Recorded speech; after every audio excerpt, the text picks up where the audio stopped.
တော့ဒီလာသင်ခန်းစာကတော့ auto play အကြောင်းကိုရှင်းပြသွားမှာဖြစ်ပါတယ်အဲ့တော့ auto play ကဘယ်နားမှာရှိလာလဲဆိုတော့ကျွန်တော်ကွန်ပျူတာရဲ့ဘယ်ဘက်အောက်တော့က start ကိုတစ်ချက်နှိပ်ပါ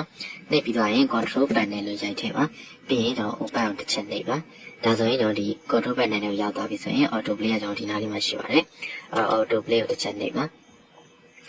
โอเคအဲ့တော့ဒီ auto play ကကျွန်တော်ဘယ်နေရာတွေမှာအသုံးဝင်တာလဲဆိုတော့ကျွန်တော်ကွန်ပျူတာတွေတစ်ခါတလေပေါ့နော်တစ်ခါလေကျွန်တော်ဒီကွန်ပျူတာရဲ့အခွေထည့်တယ် CD ခွေပဲဖြစ်ဖြစ် DVD ခွေပဲဖြစ်ပေါ့နော်အခွေထည့်လိုက်တယ်အဲ့ဒီမှာရှိတဲ့ data တွေကကျွန်တော်ဒီမှာ auto play ဖြစ်နေဆိုတစ်ခါလေးတန်းပြီးတော့ပွင့်သွားတာပေါ့အဲ့လိုပွင့်သွားတယ်ဆိုရင်ကျွန်တော်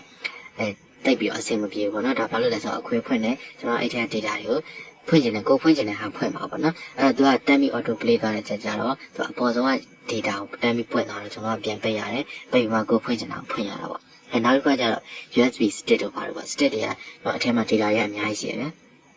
အဲ့တော့ဒီ stick ကိုကွန်ပျူတာထဲကိုထည့်လိုက်ပြီးဆိုရင်သူကအပေါ်ဆုံး data စပြီးrun သွားတာပေါ့နော် play သွားတာဆိုတော့ကျွန်တော်ကဒီပြန်ပြီးတော့ပိတ်ရပါတော့ပြန်ပိတ်ရတယ်အဲ့ခါမှကျွန်တော်ကကိုဖွင့်ချင်တဲ့ data ကိုဖွင့်မယ် copy ကူးချင်တဲ့ data ကိုကူးမှာပေါ့နော်အဲ့ခါကျတော့ကျွန်တော် auto play ဖြစ်နေဆိုရင်ကျွန်တော်ပြန်ပြီးပိတ်နေတာတိတ်ပြီးတော့အဆင်မပြေဘူးပေါ့နော်အဲ့ခါကျကျွန်တော်ဘယ်လိုလုပ်အောင်လဲဆိုတော့ဒီ auto play setting နဲ့ပါနော်ဒီ auto play setting နဲ့ကကျွန်တော်ဒီ drive တွေပေါ့နော် drive တွေကိုဒီမြားလေး outside ပေါ့နော်မြားလေး outside ကိုတစ်ချက်နှိပ်ပါနှိပ်ပြီးရင်ကျွန်တော်ဒီမှာ take no action ဆိုလိုက်လုပ်လိုက်ပါဒီတိုင်းမှာပေါ့နော်ကျွန်တော် take no action လုပ်ထားတယ်ဆိုရင်ကျွန်တော်ဒီ USB stick ပဲထည့်တဲ့ကျွန်တော် DVD ခွေပဲထည့်တဲ့ကျွန်တော်က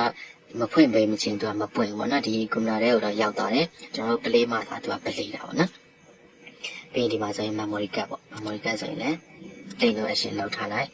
ဒီမှာ DVD ပေါ့နော် DVD movie ကိုဘာလို့ဆိုလဲကျွန်တော်ဒီမှာ take no action ပေါ့နော်အကုန်လုံးကျွန်တော် take no action လောက်ထားလိုက်တဲ့ဆိုရင်ကျွန်တော်ထည့်လိုက်တဲ့ data တွေကိုကျွန်တော်ဖွင့်ပေးမှသာသူကပွင့်မှာပေါ့နော်အဲ့ဒါဒီဟာတော့သိပြီးရှိမှာပါပေါ့နော်ဟုတ်ပြီအဲ့တော့ကျွန်တော်ဒီအားလုံး take no action ပေါ့နော် take no action လုပ်ပြီးသားပြီဆိုရင်ကျွန်တော် save ကိုနှိပ်ရပါမယ် save နှိပ်ပြီးကျွန်တော်ဒီအမြောက်နဲ့ပြန်ထွက်လိုက်လဲဆိုရင်ဒီငကုမူလ default အတိုင်းပဲပြန်ဖြစ်သွားအောင်ပေါ့နော်အဲ့တော့ကျွန်တော် save ကိုတစ်ချက်နှိပ်မယ်โอเคဒါဆိုရင်ကျွန်တော်ဒီ auto play ဖြစ်နေတဲ့ဟာတွေအားလုံးကျွန်တော်ဒီ take no action နဲ့ဒါကျွန်တော်အကုန်လုံးပိတ်ပြီးသွားပြီပေါ့နော်โอเคဒါဆိုရင်တော့ကျွန်တော်ဒီသင်ခန်းစာကိုအားလုံးနားလည်မှထင်ပါတယ်